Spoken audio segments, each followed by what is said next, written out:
Insecurity, inflation, corruption, injustice, recession, words Nigerians have continued to hear and deal with day after day.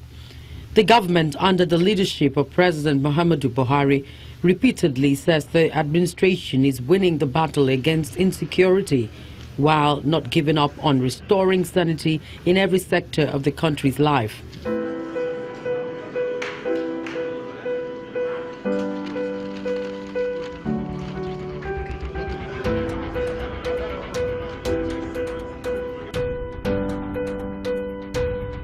In the midst of daily assurances, Nigerians are faced with threats to their security, safety and comfort.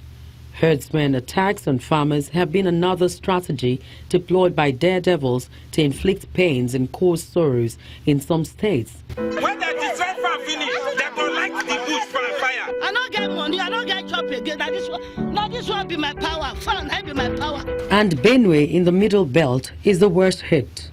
The Nigerian Police Force, the nation's core law enforcement agency, which as pretended has the responsibility to prevent and detect crime, the apprehension and prosecution of offenders, the preservation of law and order, the protection of life and properties, and the due enforcement of all laws and regulations. My experience, therefore, as a police officer over the years in Nigeria, with the United Nations headquarters in New York, with peacekeeping operations in other countries, and above all, as the Inspector General of Police, has taught me firstly that internal peace is a pivotal element for instituting and sustaining democratic governance. Secondly, that justice must needed as an instrument of reconciliation and conflict management. And thirdly, that the role of judiciary and the security agencies in dispensing justice is imperative in ensuring peace in any country.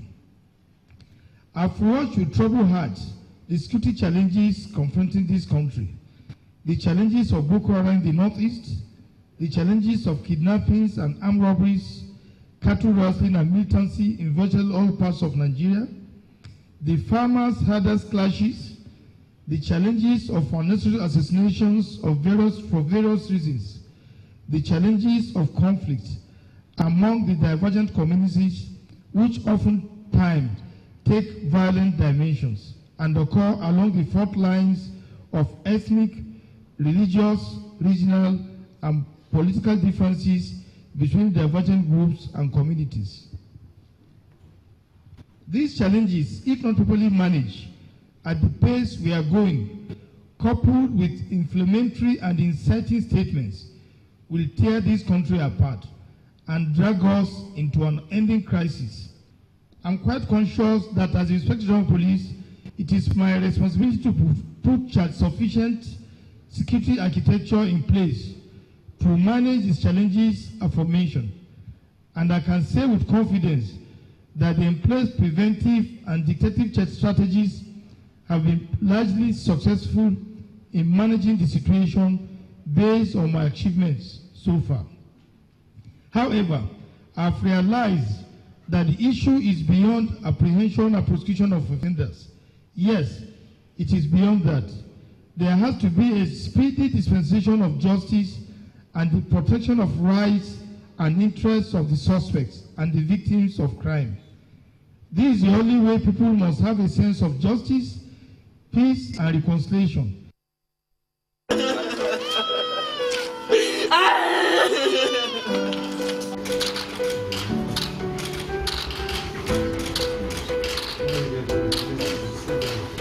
On 12th of February, on the heels of continued attacks on hapless Nigerians, President Muhammadu Buhari convenes a meeting of the Security Council.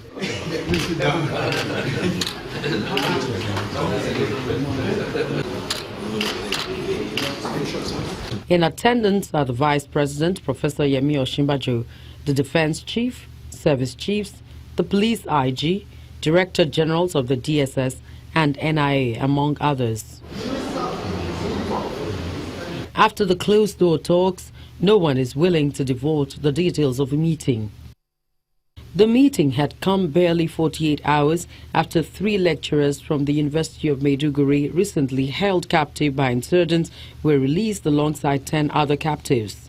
As the entire Nigeria supports our cry to be rescued alive, thank you very much. A message on President Muhammadu Buhari's Twitter handle in reference to the meeting says, "We fully understand the seriousness and urgency of Nigeria's security issues and are determined to implement carefully considered solutions that will not only earn the confidence of Nigerians but also stand the test of time." There are fears that the mom action by the service chiefs is heavy with a strong meaning that may put the country on red alert in terms of insecurity. The issues that came under discussion include the farmers' herdsmen crisis in different parts of the country, cattle rustling, kidnapping, armed banditry, anything that constitutes security challenge was discussed. And the intention is to tackle all these issues in different parts of the country. The exercise by the Nigerian Army called Operation Cat Race had been announced, and it takes off later this week in the North Central Zone. It is expected that this will bring under control, to a large extent, the issues of farmers and herdsmen crisis and other ancillary security challenges in that zone. This once again has confirmed the fact that President Buhari is not just sitting pretty, to quote him, in air-conditioned offices and air-conditioned home and doing nothing about the security challenges in the country.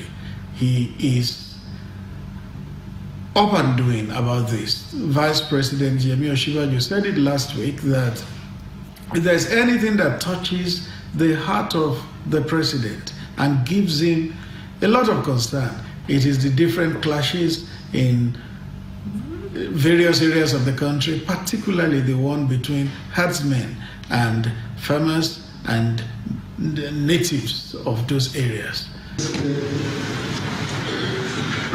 6 months after President Muhammadu Buhari signed a presidential directive authorizing a policy framework for fighting extremism, the policy framework and national action plan for preventing and countering violent extremism is launched.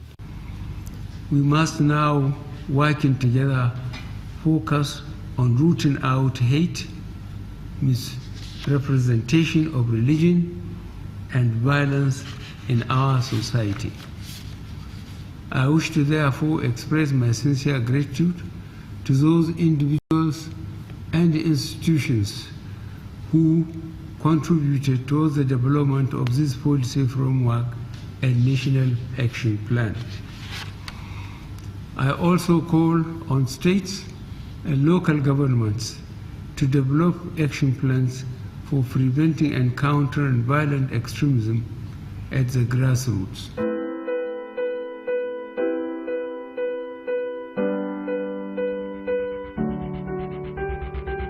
According to the National Security Advisor, retired Major General Babagana Mungunu, the war against extremism and criminality is not just for the government alone.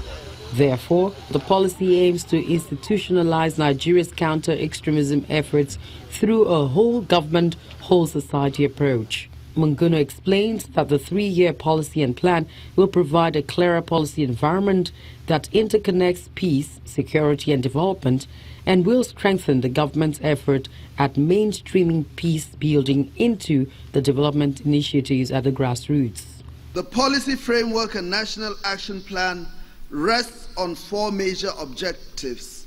These are: 1, strengthening institutions and coordination in preventing and countering violent extremism.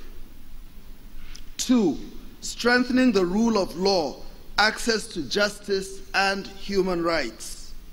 3, engaging communities and building resilience. And 4, integrating strategic communication in preventing and countering violent extremism programs. All relevant ministries, departments, and agencies are required to include in their annual budgets preventing and countering violent extremism tasks.